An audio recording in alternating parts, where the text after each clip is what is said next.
Hello मेरे प्यारे students, क्या हाल चाल। फर्स्ट क्लास, शानदार, जानदार, एकदम झकास। जैसे कि आपको 1 जुलाई आपका हिंदी और संस्कृत का पेपर कंप्लीट हो चुका है, क्वार्टरली एग्जाम का।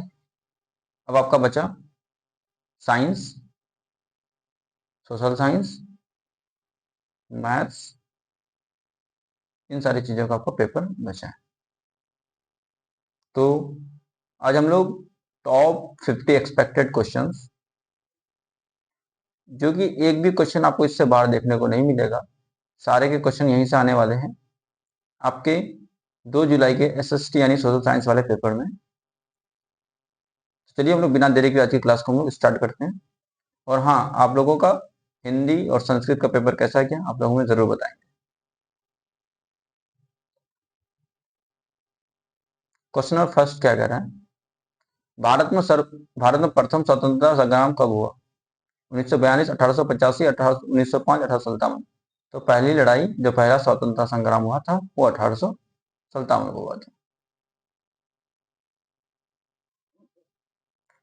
सेकंड क्वेश्चन, महात्मा गांधी ने चंपारण सत्याग्रह कब शुरू किया था? महात्मा गांधी ने चंपारण सत्याग्रह कब शुरू किया था? 1915 को, 1917 को, 1920 को या 1930 को? तो महात्मा गांधी ने जो चंपारण सत्याग्रह शुरू किया था वो 1917 को शुरू किया था। क्वेश्चन नंबर थर्ड क्या कह रहा है, असहयोग आंदोलन कब शुरू हुआ था? 1920, 1930, 1942 या 1919 को? तो असहयोग आंदोलन जो हुआ था आपका वो 1920 को शुरू हुआ था। क्वेश्चन नंबर 4 क्या कह रहा है, भारतीय राष्ट्रीय कांग्रेस की स्थापना कब हुई? 1857, 1885, 1905, 1947। 1947 में जो हमारे देश आजाद हुआ था, 1857 को कौन सा पहला संग्राम हुआ था, स्वतंत्रता संग्राम। और 1885 जो था ये 18 ऑप्शन बी 1885, इसी में हुआ था कांग्रेस की स्थापना हुई थी। और ये स्थापना किसके द्वारा किया गया था? ये ए.ओ. ह्यूम के द्वारा। कांग्रेस की स्थापना किसके द्वारा किया गया था? ए.ओ. ह्यूम के द्वारा।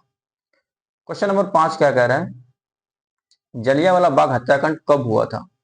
जलियांवाला बाग हत्याकांड कब हुआ था? 1915 को नहीं, 1922 को नहीं, 1931 को नहीं, तो कब हुआ था? 1919 को हुआ था जलियांवाला बाग हत्याकांड।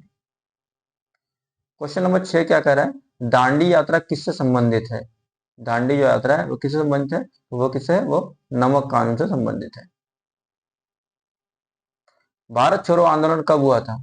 भारत छोड़ो आंदोलन ये कब हुआ था? तो भारत छोड़ो आंदोलन आपका हुआ था 1942 को। क्वेश्चन नंबर 8 क्या कह रहा है, साइमन कमीशन भारत कब आया? साइमन कमीशन जो आया था वो भारत कब आया था? तो वो 1928 को आया। इसके साथ साथ मैं आपको एक चीज और बता देता हूँ, आपको क्या करना है, आपको एक कॉपी लेना है और एक पेन लेना है। आपको वीडियो को पॉज करना है, आपको जैसे अभी 8 क्वेश्चन नंबर चल रहा है ना, तो 8 लिखना है इस तरह से। आपको वीडियो पॉज कर पहले अपने से आंसर देना है। आपने मान लिया था ऑप्शन बी दे दिया था, फिर अब उसको वीडियो को रिज्यूम करना है, वीडियो को स्टार्ट करना है। अब देखो आंसर सही नहीं, आंसर यहाँ ए है, आपने बी लिखा है, उसको कट कर देंगे और सही रहता तो उसको टिक कर देते। फिर इस तरह 9, 10, 11 इस तरह करके 50 तक हम लोग जाएंगे और फिर लास्ट में आपको कमेंट में बताना है कि आपने कितना सही किया। 50 में से आपने कितना सही किया, 40, 20, 35, 37, 36, इस तरह से आपको कमेंट करना है। क्वेश्चन नंबर 9 क्या कह रहा है, क्वेश्चन नंबर 9 कह रहा है गांधी इरविन समझौता यानी गांधी इरविन पैक्ट कब हुआ था? ये हुआ था आपको 1931 को हुआ था, 1931 को। क्वेश्चन नंबर 10 क्या कह रहा है, स्वदेशी आंदोलन किसके विरोध में हुआ था? स्वदेशी जो आंदोलन हुआ था वो किसके विरोध में हुआ था? वो हुआ था बंगाल विभाजन के विरोध में। क्वेश्चन नंबर 11 क्या कह रहा है, भारत में सबसे अधिक वर्षा कहाँ होती है? तो भारत में सबसे अधिक जो वर्षा होती है वो कहाँ होती है? चेरापूंजी में। क्वेश्चन नंबर 12 क्या कह रहा है, काली मिट्टी किस फसल के उपयुक्त है? जो काली मिट्टी जो होती है वो किस फसल के लिए सबसे ज्यादा उपयुक्त है? तो काली मिट्टी सबसे ज्यादा उपयुक्त है किसके लिए? कपास के लिए। क्वेश्चन नंबर 13 देख रहे हैं हम लोग, लाल मिट्टी में किसकी मात्रा अधिक रहती है? इसकी मात्रा, लाल मिट्टी जो है इसमें किसकी मात्रा क्या रहती है? अधिक रहती है। इसमें सबसे ज्यादा अधिक में लाल मिट्टी में रहता है तो वो है लोहा, आयरन, हम लोग Fe बोलते हैं। क्लियर। क्वेश्चन नंबर 14 क्या कह रहा है, भारत की सबसे लंबी नदी कौन सी है? तो भारत की सबसे लंबी जो नदी है वो है आपकी गंगा नदी। क्वेश्चन नंबर 15, भारत में सबसे अधिक चाय उत्पादन, सबसे अधिक क्या, सबसे अधिक चाय उत्पादन किस राज्य में होता है? तो भारत में सबसे ज्यादा चाय उत्पादन जो होता है वो आपके असम में होता है। क्वेश्चन नंबर 16 क्या कह रहा है, जलोढ़ मिट्टी कहाँ पाई जाती है? ये जो जलोढ़ मिट्टी है ये पाई कहाँ जाती है? जलोढ़ मिट्टी मैदान में पाए जाते हैं, मैदानों में पाई जाती है। क्वेश्चन नंबर 17, भारत का सबसे बड़ा पठार कौन सा है? भारत का जो सबसे बड़ा पठार है, जो सबसे बड़ा प्लेट्यू इसको हम लोग कहते हैं, ये कौन है, कौन सा प्लेट्यू है? छोटा नागपुर का, मालवा का, तिब्बत का? नहीं, तो ये कौन सा है, ये दक्कन का पठार है, यानी Deccan plateau. Clear. Question number 18 क्या कर रहा है, क्वेश्चन नंबर 18 कह रहा है, पेट्रोलियम किस प्रकार का संसाधन है? नवीकरणीय, अनवीकरणीय, जैविक या कृषि संसाधन? तो हमारा जो पेट्रोलियम है, पेट्रोलियम हमारा अनवीकरणीय संसाधन है। क्वेश्चन नंबर 19, 19 क्या कह रहा है, हरित क्रांति का संबंध किससे है? One of the most important question. हरित क्रांति का संबंध किससे है? तो हरित क्रांति का जो संबंध है हमारा वो कृषि से है। क्वेश्चन नंबर 20, 20 क्या कह रहा है, मानसून पवन किस दिशा में आती है? जो मानसून जो है वो पवन किस दिशा में आती है? तो वो दक्षिण पश्चिम से आती है, ऑप्शन बी। क्वेश्चन नंबर 21, 21 क्या कह रहा है, भारत का संविधान कब लागू हुआ था? देखिए इसमें दो डेट स्टूडेंट कंफ्यूज हो जाते हैं। ये भारत का संविधान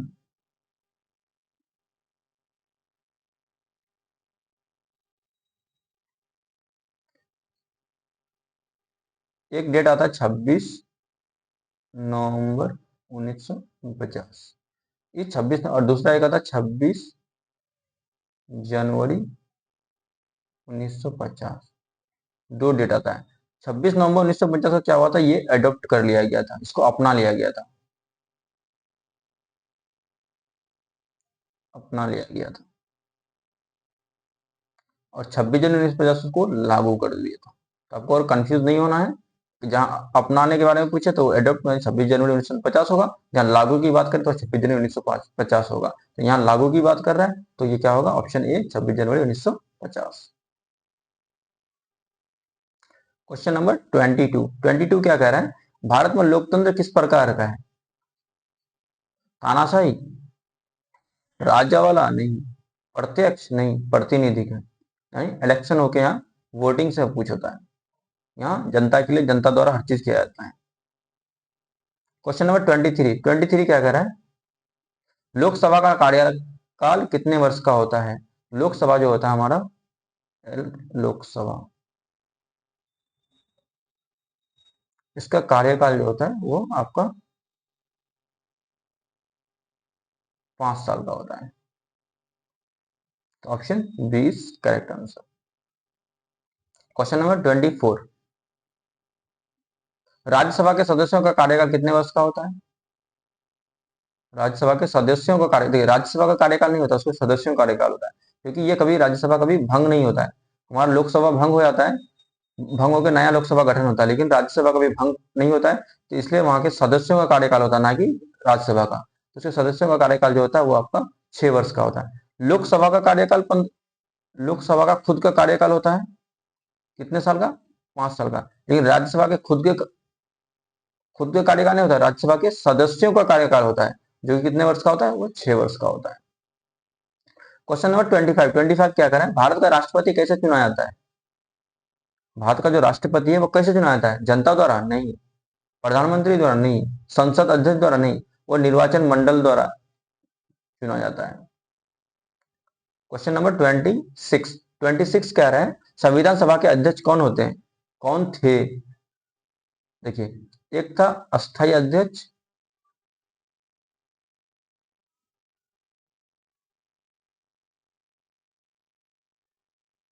अस्थायी अध्यक्ष, एक था अस्थायी अध्यक्ष।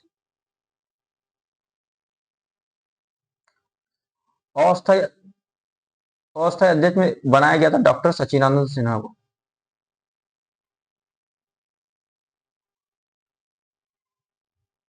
वहीं अस्थायी अध्यक्ष बना डॉक्टर राजेंद्र प्रसाद।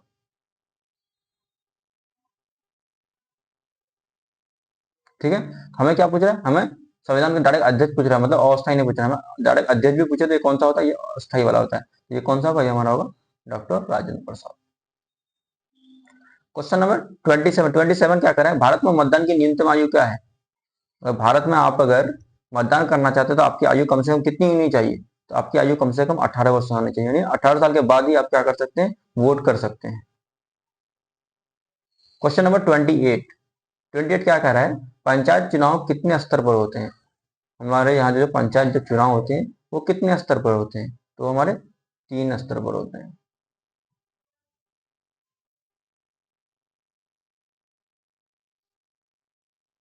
ठीक है, क्वेश्चन नंबर 29 हमारा क्या कह रहा है, भारत में सर्वोच्च न्यायालय कहाँ है, तो भारत में जो सर्वोच्च न्यायालय यानी सुप्रीम जो कोर्ट होता है ये कहाँ पर है, तो ये हमारा दिल्ली में है। Option B for Baahubali. Question number 30 क्या कह रहा है, मौलिक अधिकार कितने हैं, हमारे जो इंडियन कॉन्स्टिट्यूशन है, भारतीय संविधान में हमें मौलिक अधिकार की बात की गई है, तो कितने मौलिक अधिकार की बात की गई है, तो वो 6 मौलिक अधिकार की बात की गई है। ठीक है, क्वेश्चन नंबर 7, भारत की मुख्य आर्थिक गतिविधि क्या है, हमारी जो भारत की मुख्य आर्थिक गतिविधि है वो क्या है, उद्योग, कृषि, व्यापार या बैंकिंग, वो क्या है, तो वो हमारा मुख्य उद्योग क्या है, कृषि है, यानी खेती बाड़ी। क्वेश्चन नंबर 32 क्या कर रहा है, मुद्रा का मुख्य कार्य क्या है, विनिमय, खेती, शिक्षा या परिवहन, तो मुद्रा का जो मुख्य कार्य है वो विनिमय होता है। क्वेश्चन नंबर 33 क्या कर रहा है, बैंक में पैसा जमा करने वाला क्या कहलाता है, मान लेते हैं ये एक बैंक है,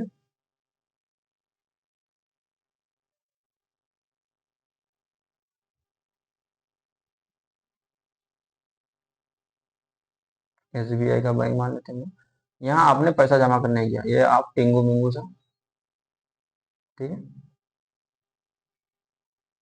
आप यहाँ क्या करने जाए, कैश जमा करने गए। ठीक है, तो आप अगर जमा करें तो आप जमा करने वाला क्या कहलाता है, वो जमा करता कहलाता है। अब क्वेश्चन आता है, ये भी इंपॉर्टेंट क्वेश्चन है, जीडीपी का पूरा नाम क्या है, what is the full form of GDP, general domestic plan, no, global development programme, no, ये होता है ग्रोस डोमेस्टिक प्रोडक्ट। जीडीपी का फॉर्म होता है gross domestic product. Clear. Question number 35 क्या कर रहा है, 35 पर कह रहा है कि भारत में केंद्रीय बैंक कौन सा है, केंद्रीय बैंक हमारा कौन सा है, वो आरबीआई जो है हमारा क्या है, केंद्रीय बैंक है, सेंट्रल बैंक। बेरोजगारी का अर्थ क्या है, बेरोजगारी का तुम लोग काम ना होना, व्यापार करना या पढ़ाई करना या खेती करना। बेरोजगारी का अर्थ क्या होता है, मतलब कोई काम धाम आपको नहीं है, काम ना होना, व्यापार कर लीजिएगा तो बेरोजगार कहलाएगा, नहीं कहलाइएगा, पढ़ाई कीजिएगा तो बेरोजगार स्टूडेंट कहलाइएगा, बेरोजगार तो नहीं कहलाइएगा, खेती कीजिएगा तो आप किसान कहलाइएगा, बेरोजगार नहीं कहलाइएगा। क्वेश्चन नंबर 37 क्या कह रहे हैं, उपभोक्ता संरक्षण अधिनियम किससे संबंधित है, उपभोक्ता संरक्षण अधिनियम इनमें से किससे संबंधित है, किसानों से, ग्राहकों से, मजदूरों से या उद्योगपतियों से, उद्योगपति मतलब जो इंडस्ट्री वगैरह चलाता है, ये कौन किससे होगा, ये होगा आपका ग्राहकों से। तो उपभोक्ता संरक्षण अधिनियम ये किससे संबंधित है, ये ग्राहकों से संबंधित है। क्वेश्चन नंबर 38 क्या कह रहा है, उत्पादन के साधन कितने माने जाते हैं, हमारे यहाँ उत्पादन के कितने साधन माने जाते हैं, इसमें 4 साधन माने जाते हैं। पूंजी का उदाहरण क्या है, मशीन, किसान, मिट्टी या पानी। पूंजी जो हम लोग इकोनॉमिक्स में पढ़ते हैं, पूंजीवाद, पूंजी का उदाहरण क्या है इनमें से, तो वो मशीन, मशीन में आप पूंजी लगाए, मशीन के द्वारा आप मशीन में एक बार ले लिए उसमें पूंजी लगा दिया, मशीन के थ्रू से काम करा रहे उससे प्रॉफिट निकाले, लेकिन मशीन वो क्या आपका पूंजी है। क्वेश्चन नंबर 40, बैंक ऋण क्यों देता है, लाभ कमाने के लिए, खेल के लिए, शिक्षा रोकने के लिए या मनोरंजन के लिए, आप बताइए। बैंक जो हमें लोन क्यों देता है, खेल करने के लिए तो नहीं है देता है, शिक्षा के लिए तो नहीं है, शिक्षा को रोकने के लिए तो नहीं है देता है, मनोरंजन के लिए तो नहीं है देता है, तो आप ऐसे भी बता सकते अगर कुछ इकोनॉमिक्स नहीं भी पढ़ेंगे, तो वो क्या करता है, हमें जो लोन देता है उससे वो इंटरेस्ट लेता है, वो उसमें ब्याज लेता है, जिससे उसको क्या करता है, वो अपना लाभ कमाता है। तो option A is the correct answer. Question number 41 क्या कर रहा है, बिहार की राजधानी क्या है? तो ये तो फिर बच्चू हलवा वाला सवाल हो गया। बिहार की राजधानी आपका पटना। ये क्वेश्चन पूछा है। यूएनओ की स्थापना कब हुई? यूनाइटेड नेशन ऑर्गेनाइजेशन की स्थापना कब हुई? 1945, 1947, 1950 या 1939? बताएंगे आप। तो इसकी 1945 को स्थापना हुई थी। भारत में कुल कितने राज्य हैं? तो भारत में कुल 28 राज्य हैं। एक बढ़ गया था लेकिन फिर घट गया। 28 राज्य प्लस 8 क्या है, 8 यूटीज है, यानी यूनियन टेरिटरीज। क्वेश्चन नंबर 44, योजना आयोग किस जगह संस्था ने ली? मतलब योजना आयोग की जगह किस संस्था ने ली? जो पहले जो योजना आयोग था उसके जगह कौन सी संस्था ने उसकी जगह ले ली? अब बताएंगे। 44। तो पहले आप हम योजना आयोग चलता था, अब इसको बदलकर क्या कर दिया गया, अब इसको बदल कर दिया गया नीति आयोग। ठीक है, तो कौन सा इसकी जगह क्या ले ली, नीति आयोग ने योजना आयोग की जगह को ले लिया। क्वेश्चन नंबर 45, पृथ्वी का सबसे बड़ा महासागर कौन सा है? हमारे जो पृथ्वी है इसमें सबसे बड़ा महासागर कौन सा है? इसमें सबसे बड़ा महासागर है आपका प्रशांत महासागर। क्वेश्चन नंबर 46, 46 क्या कर रहा है, पंचायती राज व्यवस्था किससे जुड़ी हुई है? स्थानीय शासन से, सेना से, न्यायालय से या विदेश नीति से? 46, तो ये हमारे लोकल बॉडीज होते हैं, यानी स्थानीय जो शासन होते हैं, लोकल एडमिनिस्ट्रेटिव, उससे रिलेटेड होते हैं। तो ये स्थानीय शासन से रिलेटेड होते हैं पंचायती राज। क्वेश्चन नंबर 47 क्या कर रहा है कि भारत का राष्ट्र पशु कौन सा है? ये तो फिर बच्चों वाला सवाल हो गया। B is the correct answer. Question number 48, विश्व पर्यावरण दिवस कब मनाया जाता है? World environment day. 5 जून को, 15 अगस्त को, 2 अक्टूबर को या 26 जनवरी को? ये कब मनाया जाता है आप बताएंगे। तो ये आपका 5 जून को मनाया जाता है विश्व पर्यावरण दिवस। जय जवान जय किसान किसने कहा था, यह नारा किसने लगाया था, जय जवान जय किसान? सेकंड लास्ट क्वेश्चन है, तो ये लाल बहादुर शास्त्री जी का स्लोगन है। आज की क्लास का लास्ट क्वेश्चन, संविधान दिवस कब मनाया जाता है? बताएंगे। संविधान दिवस कब मनाया था? संविधान दिवस मैंने आपको क्या बताया, जब अपनाया गया था। अपनाया कब किया था? 26 नवंबर 1949 को इसको क्या किया था, अपना लिया गया था। और इसी तारीख को हम लोग मनाते हैं, इसीलिए हम लोग 26 नवंबर को मनाते हैं क्या, संविधान दिवस। क्लियर? तो कौन सा होगा, option B for Baahubali is the correct answer. ये रहा आज की क्लास। वीडियो अगर आपको पसंद आया होगा तो आप वीडियो को लाइक करेंगे, चैनल पर अगर नए हैं चैनल को सब्सक्राइब कर लेंगे और अपने दोस्तों के साथ शेयर कर देंगे। थैंक यू सो मच, मिलते हैं फिर हम लोग नेक्स्ट क्लास में।